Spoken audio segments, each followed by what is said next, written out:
Hello friends, आज की video में हम लोग बात करेंगे वर्तमान भारतीय समाज और प्रारंभिक शिक्षा। इसका पेपर आपका कल होने वाला है। तो इस वाले पेपर में कल जो क्वेश्चंस आने की संभावना है, हम लोग उन्हीं क्वेश्चंस को देखेंगे। तो शुरू से लेकर अंत तक आप इस वीडियो में बने रहिए। साथ ही इस वाली जो वीडियो में हम आपको क्वेश्चंस बताएंगे वो आपके लिए वेरी मोस्ट इंपॉर्टेंट क्वेश्चंस है, वो आपके कल के एग्जाम में आ सकते हैं। तो आप इन सभी प्रश्नों को कवर कर लीजिए अच्छे से। तो हम पूरी वीडियो को देखते हैं। इससे पहले यदि आप हमारे यूट्यूब चैनल पर पहली बार विजिट कर रहे हैं तो हमारे चैनल को सब्सक्राइब कर लीजिए। आपको इसी तरह की वीडियोज हमारे यूट्यूब चैनल के माध्यम से मिलते रहेंगे। तो साथियों, इसमें हमारा जो सबसे पहला प्रश्न है वो है शिक्षा त्रिमुखी प्रक्रिया है। यह कथन किसका है? तो यह कथन जॉन ड्यूवी का है। और अगर द्विमुखी प्रक्रिया की बात की जाए तो एडम्स और रॉस ने द्विमुखी प्रक्रिया दी थी। द्विमुखी प्रक्रिया में टीचर्स और स्टूडेंट का होना अनिवार्य है, और त्रिमुखी प्रक्रिया में आपका टीचर्स, स्टूडेंट और जो सिलेबस पाठ्यक्रम है वो आपका रहेगा। इसके बाद जो प्रमुख शिक्षण विधि हैं ये देख लीजिए आप। इनमें से एक प्रश्न पक्का आएगा। तो इसमें प्रश्नोत्तर विधि किसने दी थी? तो सुकरात ने दी थी। खेल विधि फ्रोवेल ने दी थी। अभ्यास विधि पेस्टोलॉजी ने दी थी। आगमन निगमन विधि जी अरस्तु ने दी थी। निर्देशन विधि हर्बर्ट ने दी थी। और तर्क विधि हीगल ने दी थी। और संवाद विधि प्लेटो ने दी थी। ये प्रमुख शिक्षण विधियां हैं। ये आपके कल के पेपर में इससे एक प्रश्न पक्का आएगा। इसके बाद हमारा अगला प्रश्न है, शिक्षा से मेरा अभिप्राय बालक के शरीर, मस्तिष्क और आत्मा के सर्वोत्तम विकास से है। यह कथन किसका है? तो साथियों, यह कथन महात्मा गांधी का है। इसके बाद आप रूसो के अनुसार भी याद कर लीजिए डेफिनेशन कि रूसो ने कहा है जीवन ही शिक्षा है। इसके बाद आप फ्रोवेल के अनुसार और अरस्तु के अनुसार भी शिक्षा की परिभाषा याद कर लीजिए। इसके बाद दी रिपब्लिक किसकी रचना है? तो ये है प्लेटो की रचना है। इसके बाद ये वाला भी प्रश्न सबसे इम्पोर्टेंट है कि एक वेद को ज्ञाता को क्या कहते हैं? तो स्नातक कहते हैं। दो वेद के ज्ञाता को वसु कहते हैं। तीन वेद के ज्ञाता को रुद्र कहते हैं। और चौथे वेद के ज्ञाता को आदित्य कहते हैं। तो ये भी मोस्ट इंपोर्टेंट क्वेश्चन है, इसमें से आपका आना ही आना है। इसके बाद हमारा जो अगला प्रश्न है वो है उपनयन संस्कार से आप क्या समझते हैं, या प्रविद्या संस्कार। इन दो संस्कार में से आपका एक प्रश्न पक्का आएगा कि उपनयन संस्कार क्या है या प्रविद्या संस्कार से आप क्या समझते हैं। तो उपनयन संस्कार वैदिककालीन शिक्षा में किया जाता था, और प्रविद्या संस्कार जो होता था वो आपका बौद्धकालीन शिक्षा में किया जाता था।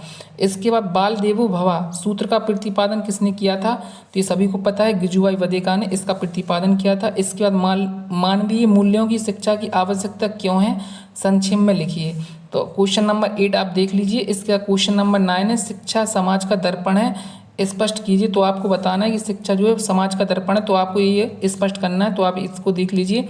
इसके बाद वुड डिस्पैच की प्रमुख विशेषताएं लिखिए। तो आपको वुड डिस्पैच की प्रमुख विशेषताएं लिखनी है। इसके बाद निस्यंदन या छनाई का सिद्धांत बताइए। तो निस्यंदन या छनाई का सिद्धांत जो है, जो शिक्षा है वो अगर उच्च वर्ग को दी जाएगी तो वह छन छन कर निम्न वर्ग तक पहुंच जाएगी, ऐसा इस सिद्धांत में बताया गया है। तो आप इस सिद्धांत को अच्छे से देख लीजिए। इसके बाद 12 नंबर का क्वेश्चन है, बौद्धकालीन शिक्षा के दो प्रमुख केंद्र। तो बौद्धकालीन शिक्षा के दो प्रमुख केंद्र हैं नालंदा और काशी।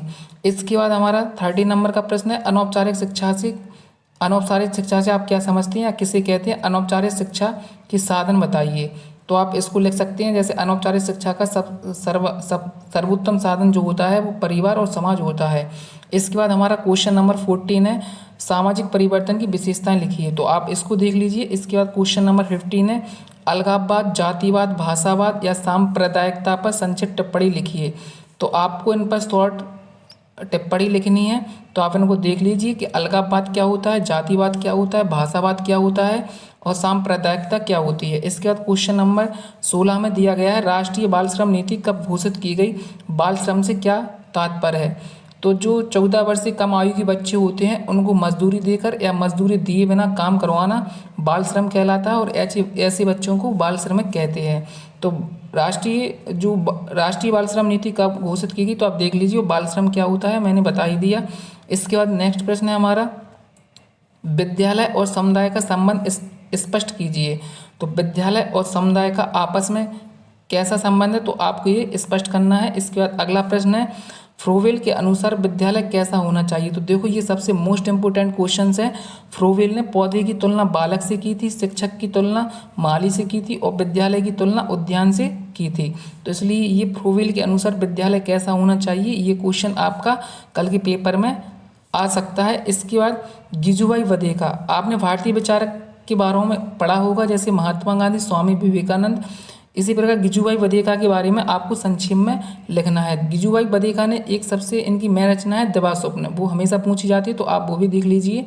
इसके बाद इनकी 16 प्रमुख रचनाएं हैं और इनके अनुसार शिक्षक छात्र संबंध कैसा होना चाहिए, अनुशासन कैसा होना चाहिए, ये सब आप पॉइंट देख लीजिए। इसके बाद लास्ट प्रश्न है हमारा, हंटर कमीशन जो है उसकी प्रमुख विशेषताएं लिखिए।